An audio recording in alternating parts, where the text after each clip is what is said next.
Hello नमस्कार साथियों, GCP science classes में आपका हार्दिक अभिनंदन है। जैसा कि बेटा हम पढ़ रहे हैं केमिस्ट्री के कुछ महत्वपूर्ण टॉपिक और उसमें हमने सातों के सातों केमिस्ट्री के 2024 के सेट कंप्लीट करा दिए हैं। आज आपके सामने लेकर आए हुए हैं फिजिक्स का सातवां सेट। और जैसे ही सातवां सेट कंप्लीट होगा आप लोग एक बार कमेंट बॉक्स में बता दीजिएगा कि हम आपके सामने फिजिक्स की न्यूमेरिकल सीरीज लेकर आए और प्लस इंपोर्टेंट टॉपिक या 2023 के सेटों को कराना है। ये आप लोग एक बार कमेंट में हमें जरूर बता देना है। आप लोग जिस हिसाब से बोलेंगे हम उसी हिसाब से टारगेट करते चले जाएंगे। और जनवरी से हम लगातार कुछ वीडियो को बढ़ा देंगे, टॉपिक्स कुछ नए बढ़ा देंगे। लगभग में फिजिक्स की 2 वीडियो फिजिक्स की और 2 केमिस्ट्री की अपलोड करना शुरू कर देंगे। और फरवरी में जाके हम बेटा लाइव क्लास लगाएंगे। फरवरी में लाइव क्लास खोल देंगे लगातार। क्लियर? और उम्मीद है कि आप लोग लगातार मेहनत कर रहे होंगे। बस आप लोग हमें जितना ज्यादा से ज्यादा सपोर्ट करेंगे हम उतने ही आपके सामने टॉपिक को ज्यादा से ज्यादा लेकर आएंगे। तो चलते हैं अपने प्रश्न की ओर। पहला प्रश्न है और पहला प्रश्न है कि एक तार को खींचकर 2 गुना लंबाई कर दिया जाता है, इसकी प्रतिरोधकता का मान बताइए। प्रश्न नंबर 1 का और यहाँ पर प्रतिरोध का फॉर्मूला होता है R बराबर रो L अपॉन A, जहां रो विशिष्ट प्रतिरोध या प्रतिरोधकता है और यह क्या है, एक कांस्टेंट है, एक नेतांक है। और जब नेतांक है तो इसका मान कैसा रहेगा, अपरिवर्तित। कैसा रहेगा, अपरिवर्तित। मान नहीं बदलेगा बेटा इसका, अर्थात इसका विकल्प नंबर चौथा सही है। अब बात करेंगे खा की। खा है √3 अपवर्तनांक वाले प्रिज्म का अपवर्तक कोण न्यूनतम विचलन कोण के बराबर है। न्यूनतम विचलन कोण का मान है, देखो यहाँ पर अपवर्तनांक दे रखा √3 और जो अपवर्तक कोण है वह किसके बराबर है, न्यूनतम विचलन कोण के। तो सबसे पहले प्रिज्म के फॉर्मूले से, प्रिज्म के सूत्र से क्या होता है, प्रिज्म का सूत्र n बराबर sine a plus delta m/2 बट्टे साइन a/2। क्लियर? अब यहां से करना क्या है, साइन n का वैल्यू बेटा √3 बराबर sine a plus delta m बराबर किसके, a के। तो यहाँ पर डेल्टा m की जगह a को लगा देंगे बट्टे 2 और बट्टे में साइन a/2। क्लियर? तो यहां से बेटा a और a कितना हो जाएगा, 2a हो जाएगा। तो √3 बराबर साइन 2a बट्टे 2 बट्टे साइन a/2। 2 से 2 कैंसिल, तो √3 बराबर साइन केवल a बचेगा बट्टे साइन a/2। अब ऐसा नहीं कर देना a से कैंसिल कर दो, नहीं। एक फॉर्मूला होता है साइन 2 थीटा का 2 साइन थीटा इंटू में कॉस थीटा। क्लियर? पर यहाँ थीटा की जगह कौन है, थीटा की जगह है बेटा a, पर कर कैसा दिया, आधा। कोण को क्या कर दिया, आधा कर दिया, अर्थात साइन a बराबर हो जाएगा 2 साइन। कोण को आधा कर दिया है तो साइन a/2, कोण को थीटा को आधा किया है तो कॉस a/2। फॉर्मूला लगा देंगे तो √3 बराबर साइन a की जगह लगाएंगे बेटा value 2 sine a/2 cos a/2। Sine a की जगह साइन और बट्टे में साइन a/2। तो इससे क्या होगा बेटा, यहाँ से साइन a/2 से साइन a/2 कैंसिल। तो √3 ये 2 गुणा में है, दूसरी ओर जाके बेटा भाग में आ जाएंगे, बराबर कॉस a/2 और √3 बट्टे 2 बेटा ये कॉस 30 का वैल्यू होता है। किसका वैल्यू होता है, कॉस 30 का, बराबर कॉस a/2। यहां से कॉस हट जाएगा तो यहाँ पर 30 बराबर क्या हो जाएगा, a/2। अर्थात ये 2 भाग में है, दूसरी ओर जाके गुणा में हो जाएंगे तो a बराबर कितना हो जाएगा, 60 अंश। और a किसके बराबर है, डेल्टा m के, अर्थात विचलन कोण भी कितना हो जाएगा, 60 अंश। क्लियर? तो यहाँ पर विकल्प नंबर बेटा इसका कौन सा सही है, सी सही है। इसको संशोधन कर लेना, इसको क्या कर लेना बेटा, संशोधन कर लेना। नोट करिए, इसके बाद आगे हल करा रहे हैं, नोट करो।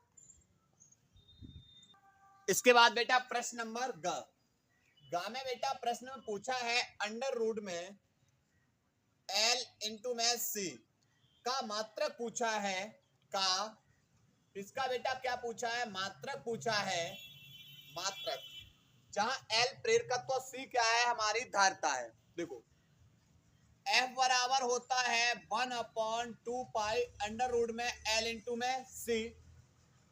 तो यहाँ पर, और ये क्या है, F हमारी आवृत्ति है, F हमारी क्या है, आवृत्ति, और आवृत्ति बराबर होता है 1/आवर्तकाल। F हमारी क्या हो जाएगी, आवृत्ति, तो यहां से 1/आवर्तकाल, तो F आवृत्ति बराबर हो जाएगा 1/आवर्तकाल, आवर्तकाल। क्लियर? तो F की जगह लगाएंगे 1/T बराबर 1/2 अंडर रूट में L इंटू में C। क्रॉस मल्टीप्लाई कर देंगे तो अंडर रूट में L इंटू में C बराबर बेटा T, और 2 बेटा क्या है, कांस्टेंट है, नेतांक है। तो यहां पर नेतांक है तो बचेगा कौन, अंडर रूट में L इंटू में C, और ये आवर्तकाल है तो इसका मात्रक क्या हो जाएगा, समय का मात्रक होता है सेकंड। समय का मात्रक क्या होता है, सेकंड होता है। इसका विकल्प नंबर कौन सा सही है, सेकंड भाई, कौन से में, चौथे में, सेकंड कौन से में, चौथे में। उसके बाद अगला वाला, अगला वाला है, किसी प्रकाश वैद्युत सेल के लिए देहली तरंग दैर्घ्य लैम्डा नॉट है। देहली तरंग दैर्घ्य क्या है, लैम्डा नॉट है। किसी अन्य सेल जिसके कैथोड का कार्यफलन पहले से n गुना कर दिया जाता है। मान लीजिए W नॉट बराबर होगा, W नॉट बराबर होता है HC upon lambda, W not बराबर HC अपॉन लैम्डा। तो पहले कार्य था, पहले कार्य कौन सा था, कार्यफलन था वो W नॉट था। अब क्या कर दिया गया है, पहले से n गुना कर दिया गया है। अब जो कार्यफलन है वो पहले से कितना गुना कर दिया गया, n गुना, इसमें n गुना, तो W बराबर हो जाएगा H अपॉन लैम्डा। W बराबर क्या मान लिया, H अपॉन लैम्डा बराबर n इंटू में W नॉट की जगह लगाओगे H upon lambda naught, H से H कैंसिल, तो यहां से बेटा क्या करना है, 1 अपॉन लैम्डा बराबर n अपॉन लैम्डा नॉट। लेकिन हमसे पूछा क्या है, जब n गुना कर दिया गया तो अन्य सेल के लिए देहली तरंग दैर्घ्य, यानी इस लैम्डा को पूछा है अन्य सेल के लिए। तो पहले लैम्डा तरंग दैर्घ्य थी लैम्डा नॉट, बाद वाले कार्यफलन की पूछी है, जब कब, जब कार्यफलन को n गुना कर दिया गया। तो लैम्डा बेटा, इस लैम्डा को पलट दोगे तो ये भी पलट जाएगा, लैम्डा अपॉन n। क्लियर? इसका विकल्प नंबर बेटा कौन सा सही है, पहला लैम्डा नॉट गलत है, दूसरा n लैम्डा ये भी गलत है, तीसरा लैम्डा नॉट अपॉन n। विकल्प नंबर बेटा इसका तीसरा सही है। क्वेश्चन नंबर घ का विकल्प नंबर तीसरा। क्लियर? इसके बाद बेटा अगली अवक्रिया यहां पर कर दे रहे हैं। रामा बोला हुआ है, दी गई नाभिकीय प्रक्रिया में W कण है, क्या है, देखो 2He4 और प्लस XZA, तीर के बाद Y बन रहा है, और Y बेटा Z में हमने कितना जोड़ दिया था, 2, और A में हमने कितना जोड़ा है, 3, A में 3 जोड़ दे, और Z में कितने जोड़ दे, 2, तो प्लस में। अब बचेगा कौन, तो जो बेटा W कण बचा, Z में 2 जोड़ दिए बेटा, 2 ही थे, तो यहां पर बचेगा कितना, 0। A में कितने जोड़े, 3, बचा कितना, 1, अर्थात यहां पर 0n1, और ये किसका होता है बेटा, न्यूट्रॉन। न्यूट्रॉन का परमाणु क्रमांक कितना होता है, 0 यहां पर। क्लियर? तो यहां कौन हो जाएगा, यहां पर न्यूट्रॉन हो जाएगा। ठीक है, नोट करेंगे, इसका विकल्प नंबर पहला सही है, नोट करिए। इसके बाद आगे प्रश्न करा रहे हैं, नोट करो यहां से बेटा। प्रश्न नंबर 1 का च, और चामा बेटा क्या बोल रहा है, आर प्रतिरोध के धारा मापी में मुख्य धारा का 10% भेजने के लिए आवश्यक शंट का प्रतिरोध होना चाहिए। अगर हम जो प्रतिरोध है, एक शंट का प्रतिरोध और एक धारा मापी का प्रतिरोध, दोनों को अगर हम बेटा किसमें, श्रेणी क्रम में जोड़ देंगे तो धारा तो समान रहेगी। धारा कैसे रहेगी, समान, पर हमें एक में 10% भेजना है, तो इसलिए हमें क्या करना होगा, एक प्रतिरोध को श्रेणी क्रम दोनों प्रतिरोधों को किस क्रम में जोड़ना होगा? समांतर क्रम में। समांतर क्रम में जोड़ेंगे तभी धारा, आप मुख्य धारा I दोगे तो इसमें धारा I1 प्रवाहित होगी और इसमें धारा I2। पर यहाँ पर ध्यान रखना, जो हमारा समांतर क्रम होता है, समांतर क्रम में कौन समान रहता है? विभव समान रहता है। कौन समान रहता है? विभव समान रहता है। अर्थात ये I बराबर किसके होगा? I1 प्लस I2 के। पर पहले वाले में क्या करना? इसमें धारा कितनी आ रही है? मुख्य धारा की 10% धारा। इस प्रतिरोध के अंदर कितनी धारा आ रही है? इसमें प्रतिरोध R1 है और ये प्रतिरोध R2। तो इस प्रतिरोध के अंदर मुख्य धारा की 10% धारा आ रही है। अर्थात ओम के नियम से B बराबर होता है I इंटू में R1। इस वाले में प्रतिरोध R1 है और धारा I1, पर इसमें धारा आ कितनी रही है? मुख्य धारा कौन हमारी? I का कितने परसेंट? 10% हटाएंगे बट्टे में 100 इंटू में R1, 10 दाएं 100, अर्थात I R1 बट्टे कितना हो जाएगा? 10। तो ये B बराबर निकाल लिया समीकरण नंबर 1। क्योंकि समांतर क्रम में विभवांतर कैसा रहता है? समान। ठीक है। अच्छा, ये दोनों के दोनों प्रतिरोध किसमें जुड़े हुए हैं? दोनों समांतर क्रम में, तो एक बट्टे R बराबर 1 बट्टे R1 प्लस 1 बट्टे R2। लासा आ जाएगा R1 plus R2, sorry R1 into में R2।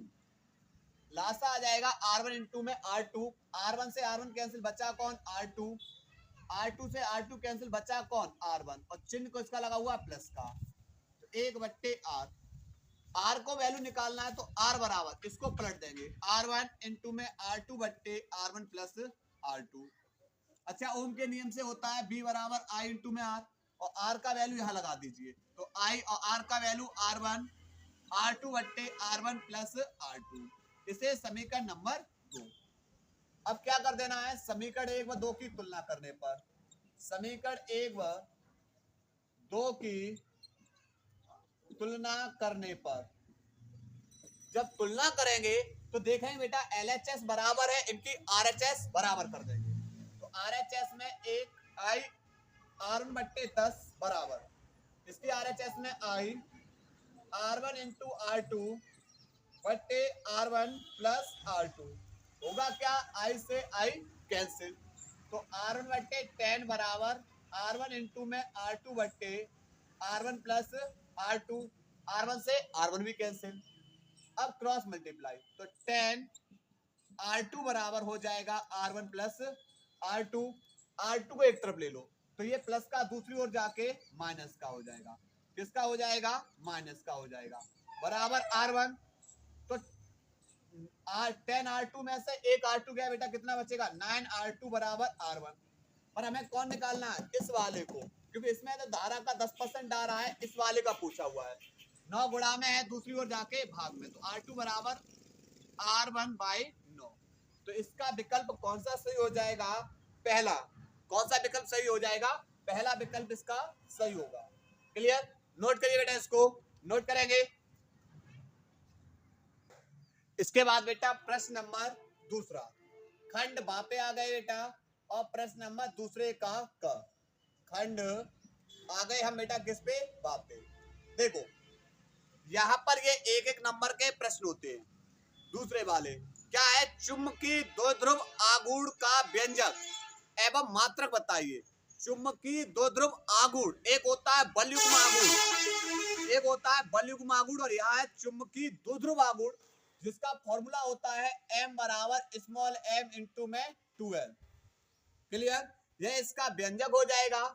अगर बात करेंगे मात्रक की, तो इसका मात्रक होता है न्यूटन इंटू में मीटर स्क्वायर, क्योंकि m स्मॉल m का जो मात्रक होगा ये ध्रुव सामर्थ्य है। यह क्या है? ध्रुव सामर्थ्य। ध्रुव सामर्थ्य है, इसका मात्रक होता है न्यूटन इंटू में मीटर, और इस दूरी का मात्रक मीटर, तो मीटर स्क्वायर हो जाएगा। क्लियर? यह इसका क्या हो जाएगा? मात्रक हो जाएगा। ख, सूक्ष्म तरंगें क्या है? इनका एक उपयोग लिखिए। देखो सूक्ष्म तरंगें कहां से उत्सर्जित होती हैं? निर्वात नलिका से। कहां से उत्सर्जित होती हैं? निर्वात नलिका से उत्सर्जित होती हैं। तो लिखेंगे सूक्ष्म तरंगों का उत्सर्जन निर्वात नलिका से होता है। इसकी आवृत्ति की परास, आवृत्ति की परास 1 गीगा हर्ट्ज से 300 गीगा हर्ट्ज तक होती है। क्लियर। उसके बाद लिखेंगे उपयोग। वाहनों तथा क्रिकेट गेंद की चाल ज्ञात करने में। ठीक है। उसके बाद परमाणु की संरचना ज्ञात करने में। ठीक है। माइक्रोवेव ओवन में भोजन पकाने में। ये किसका काम हो गया? ये हो गए इसके उपयोग सूक्ष्म तरंगों के। नोट करेंगे। इसके बाद आगे करा रहे बेटा, नोट करिए। इसके बाद बेटा दूसरे का ग। दूसरे का ग क्या है? ध्रुवण कोण से क्या तात्पर्य है? देखो, ध्रुवण कोण क्या है? किसी पारदर्शी माध्यम में प्रकाश के परावर्तन के समय आपतन कोण के उस न्यूनतम मान को जिस पर परावर्तित प्रकाश क्या हो जाता है? ध्रुवित हो जाता है। क्या कहलाएगा? ध्रुवण कोण कहलाएगा। क्या कहलाएगा? ध्रुवण कोण कहलाता है। उसके बाद घ। घ में एक चित्र दे रखा आपको कुछ इस तरीके से। ये संकेत है। इधर दे रखा -5 वोल्ट, इधर कितना है? -3 वोल्ट। क्लियर। और पूछा है यह डायोड अग्र अभिनत है या उत्क्रम। देखो, ये होता है P संकेत करता है और ये किसको करेगा? N को। अब जरा देखो ऋणात्मकता किधर है? ऋणात्मकता है N की ओर। क्यों? क्योंकि इधर -3 वोल्टेज है, इधर -5 वोल्टेज। तो मतलब ऋणात्मकता इधर ज्यादा है। तो जब N टाइप क्षेत्र को किससे जोड़ रहे हैं हम? ऋण टर्मिनल से। और P टाइप क्षेत्र को हम किससे जोड़ेंगे? धन टर्मिनल से। तो यह अभिनत क्या बन जाता है? यह अभिनत बन जाता है अग्र अभिनत। क्या बन जाएगा? अग्र अभिनत। क्यों? क्योंकि भैया यहाँ पर P टाइप क्षेत्र धनात्मक की ओर आ जाएगा। -5 यहाँ है, यहाँ -3 है। तो इधर माइनस कम है, इधर माइनस कैसा है? ज्यादा है। इधर ऋणात्मकता ज्यादा है, P टाइप क्षेत्र की ऋणात्मकता कम है। तो जब N टाइप क्षेत्र को ऋण टर्मिनल और P टाइप क्षेत्र कैसा पहुंच जाएगा? धन टर्मिनल से। क्लियर। उसके बाद नंबर ड़ बोल रहा है एक हेनरी स्वप्रेरकत्व को परिभाषित कीजिए। एक हेनरी स्वप्रेरकत्व की परिभाषा देनी है। क्या होता है? देखो, L बराबर फॉर्मूला होता है E/ΔI/ΔT। मतलब इसके मात्रक की परिभाषा देनी है बेटा। किसकी परिभाषा देनी? इसके मात्रक की। तो L, ये इसका मात्रक क्या हो जाएगा? हेनरी बराबर E विद्युत वाहक बल है, इसका मात्रक क्या हो जाएगा? वोल्ट बट्टे धारा का मात्रक एम्पियर, एम्पियर और बट्टे में समय का मात्रक क्या हो जाएगा? सेकंड। हमें एक की देनी है तो एक सबके आगे कितना लगा देंगे? 1। तो क्या परिभाषा होगी? देखो, किसी कुंडली में 1 एम्पियर प्रति सेकंड की धारा परिवर्तन करने पर, 1 एम्पियर प्रति सेकंड की धारा परिवर्तन करने पर उसमें 1 वोल्ट विद्युत वाहक बल उत्पन्न होता है। तो कुंडली का स्वप्रेरकत्व 1 हेनरी होगा। कुंडली का स्वप्रेरकत्व 1 हेनरी होगा। लिखेंगे परिभाषा, लिखेंगे किसी कुंडली में 1 एम्पियर प्रति सेकंड की धारा परिवर्तन करने पर कुंडली में 1 वोल्ट का विद्युत वाहक बल उत्पन्न होता है तो कुंडली का स्वप्रेरकत्व 1 हेनरी होगा। स्वप्रेरकत्व कितना होगा बेटा? 1 हेनरी होगा। नोट करिए। इसके बाद आगे परिभाषा पढ़ा रहे, नोट करिए। इसके बाद बेटा प्रश्न नंबर दूसरे का च, क्या है परिभाषा? दूसरे का च है, बोल रहा है धारा घनत्व की परिभाषा तथा मात्रक लिखिए। क्या है धारा घनत्व? देखो, किसी चालक के प्रति एकांक अनुप्रस्थ परिच्छेद क्षेत्रफल के लंबवत होकर गुजरने वाली धारा को क्या बोलते हैं? धारा घनत्व। परिभाषा लिखेंगे धारा घनत्व की परिभाषा। धारा घनत्व लिखेंगे किसी चालक के प्रति एकांक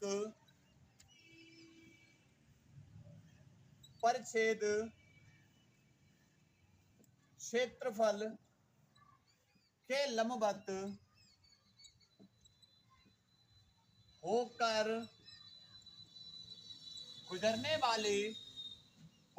गुजरने वाली धारा को धारा घनत्व कहते हैं। और इसे किससे लिखते हैं बेटा? जे से, अर्थात जे बराबर हो जाएगा I/A। बात करेंगे इसके मात्रक की, तो धारा का मात्रक क्या होता है? एम्पियर बट्टे प्रति लगा देंगे, और क्षेत्रफल का मात्रक होता है मीटर स्क्वायर। तो ये इसका बेटा क्या हो जाएगा? मात्रक हो जाएगा। नोट करिए इसके दूसरे चा को, तब बेटा आगे करा रहे हैं, नोट करिए। इसके बाद बेटा प्रश्न नंबर तीसरे का वेरी इंपॉर्टेंट प्रश्न है, ध्यान रखना। क्या है? अनुगमन वेग तथा विभवांतर के संबंध का सूत्र प्राप्त कीजिए। अब किस तरीके से करेंगे समझो। अनुगमन वेग तथा विभवांतर में संबंध कैसे? सबसे पहले बेटा आप एक अनुप्रस्थ काट का परिच्छेद क्षेत्रफल का क्या लेंगे? एक चालक तार लेंगे। एक तार लिया, इस तार के अंदर बेटा कौन उपस्थित है? इलेक्ट्रॉन। कौन उपस्थित है? इलेक्ट्रॉन। इस तार के अंदर कौन है? इलेक्ट्रॉन। चालक तार की लंबाई कितनी है? मान लिया L। अब इसे क्या करना है? आप इसे बैटरी या सेल से जोड़ देना है। तो हमने इसे विभवांतर लगा दिया। किसको लगा दिया? विभवांतर स्थापित कर दिया। इसके स्रोत पर हमने लगा दिया विभवांतर, एक कुंजी लगा दी। एक क्या लगा दी हमने? कुंजी। तो जैसे विभवांतर लगाया, प्लस टर्मिनल से धारा प्रवाहित होगी, इसके अंदर धारा प्रवाहित होना शुरू हो जाएगी। तो ये इलेक्ट्रॉन एक नियत वेग से एक ही ओर गति करना शुरू कर देंगे। प्रारंभ में बेटा जब तक इन्हें बैटरी से नहीं जोड़ा गया था, तब तक इनका वेग कैसा था? शून्य। प्रारंभ में वेग कैसा था? शून्य। पर जैसे इन्हें जोड़ दिया तो एक नियत वेग से एक ही ओर गति करना शुरू करेंगे। अब इलेक्ट्रॉन पे माइनस होता है तो प्लस टर्मिनल की ओर जाएंगे। तो प्लस टर्मिनल की ओर इलेक्ट्रॉन क्या करना शुरू हो जाएंगे? गति। किस वेग से गति करना शुरू करेंगे? तो इनका जो अंतिम वेग होगा v, वो क्या हो जाएगा? vd। अनुगमन वेग से, vd वेग से गति करना शुरू कर देंगे। और इलेक्ट्रॉनों के विपरीत कौन प्रवाहित होती है? धारा। इलेक्ट्रॉनों के विपरीत कौन प्रवाहित होती है? धारा। क्लियर? तो पहले इतना काम करना है। तो यहां से सबसे पहले गति के प्रथम समीकरण से, गति के प्रथम समीकरण से क्या होता है? B बराबर होता है U प्लस AT। अब यहां जो समय लगेगा इलेक्ट्रॉनों को गति करने में, जो समय लगेगा वह समय बेटा हमारा लगेगा श्रांतिकाल वाला। कौन सा वाला लगेगा? श्रांतिकाल वाला। आप बेटा इस चैप्टर को पढ़ना ढंग से, ठीक है? श्रांतिकाल वाला समय लगेगा। B बराबर हो जाएगा BD बराबर U की जगह 0, प्लस ए इंटू में टी कौन सा लगाएंगे, टी श्रांतकाल वाला यानी टाउ। तो बी डी बराबर हो जाएगा ए इंटू में टाउ। अब यहां पर हमें किसको निकाल लेना है, त्वरण को। कैसे निकालेंगे देखो, अब यहां पर वैद्युत क्षेत्र के कारण बल आरोपित उत्पन्न हो जाएगा। वैद्युत क्षेत्र के कारण उत्पन्न बल F बराबर होता है वैद्युत क्षेत्र की तीव्रता E बराबर होता है F अपॉन Q। पर यहाँ F निकालना तो F बराबर हो जाएगा E इंटू में Q। तो E इंटू में Q पर आवेश के स्थान पर कौन गति कर रहे हैं बेटा, इलेक्ट्रॉन। तो आवेश की जगह कौन आ जाएंगे, आवेश की जगह इलेक्ट्रॉन और इंटू में E। क्लियर। अब मान लिया इलेक्ट्रॉनों के अंदर द्रव्यमान होता है और द्रव्यमान होगा तो यहां पर फॉर्मूला हो जाएगा F बराबर m इंटू में A। क्लियर। यहां पर समीकरण 1, 2, समीकरण 3, समीकरण 2 व 3 की तुलना करने पर, तुलना करेंगे इनकी, LHS बराबर है RHS बराबर कर दो। तो E इंटू में E बराबर हो जाएगा m इंटू में A। m गुणा में दूसरी ओर जाके भाग में, तो A बराबर हो जाएगा E इंटू में E बट्टे m। और ये हमने बेटा क्या निकाल लिया, त्वरण। क्या निकाल लिया, त्वरण। क्लियर। अब इसको हम क्या करेंगे, इसको हम बेटा इधर कर दे रहे, इसको इधर कर दे रहे। तो समीकरण कौन सा है, BD बराबर A। A की जगह हम क्या लगाएंगे, E इंटू में E बट्टे m और इंटू में कौन है, टाउ।